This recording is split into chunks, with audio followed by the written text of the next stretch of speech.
American Dreams by the Grand Magnolias. And this song represents you following your bliss in life. Let's give it a little listen before we get into it. Yeah, most people probably don't know this. I met a girl with a lip tattoo. She looks scared, her eyes are red, in her high heel shoes. She's got a spot above Webster Hall. Gonna run this town with her hair up in a ball. Ooh, ooh.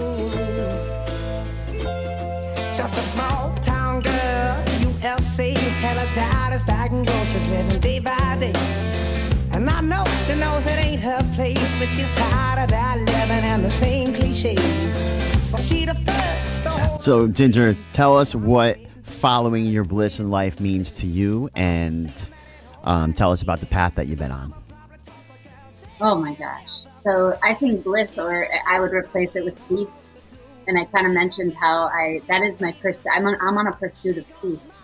Peace with everything, because we're going to feel everything, and we're going to, it's part of the American dream to me is to find peace. And actually it goes really well with this, because the American dream in our Constitution, it was kind of an FU to Europe at that time, I think, saying that we are going to pursue happiness because you all are not happy.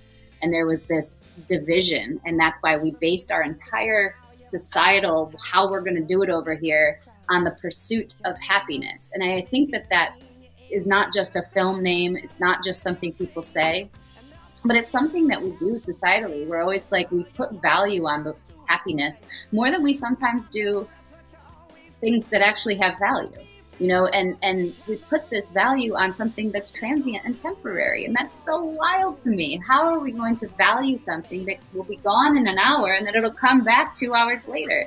So now I've tried to rename it. I don't know that I'll have luck getting it through in Washington, but I would love to make it the pursuit of peace. And that's really what this American Dream song makes me think of. I like that, because if you're in a peaceful state, everything just comes and goes easily and naturally. Yep. If you're not in a peaceful state and you get angry, you get stuck there. You're not going to get stuck in happiness. Nope. You don't get stuck in any of them, but we will hold on to the negative ones a whole heck of a lot. It's harder to get out of.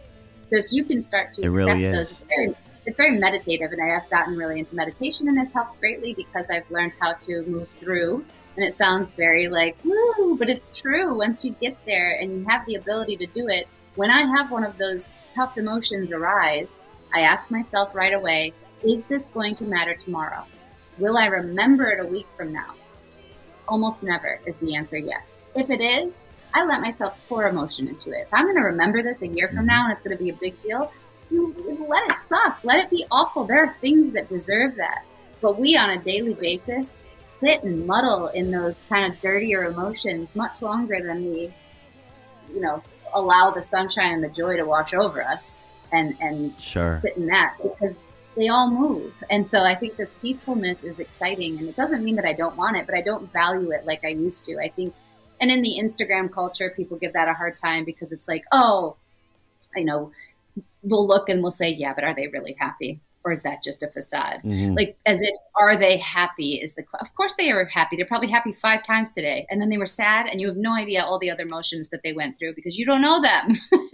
And until you get to know them, and that's the other thing it reminds me is, how about you become, if you really want to know that, ask them, get to know them well, reach out and get to know someone beyond the surface. Hello, how are you? That everyone feels compelled to say fine or better. Sure. And that's one thing I appreciate about you and about your social media presence is it's not just the highlights of your life. It is a clear cross section of your life, from the good to the bad, and it allows people to connect with you because they know that you're a real person. And and I really appreciate that about you. And the funny part is, people say that about Instagram, and I will say, I think this was before Instagram. I wanted perfection, and I wanted people to see the image of what I thought they needed to see far before there was social media to amplify it.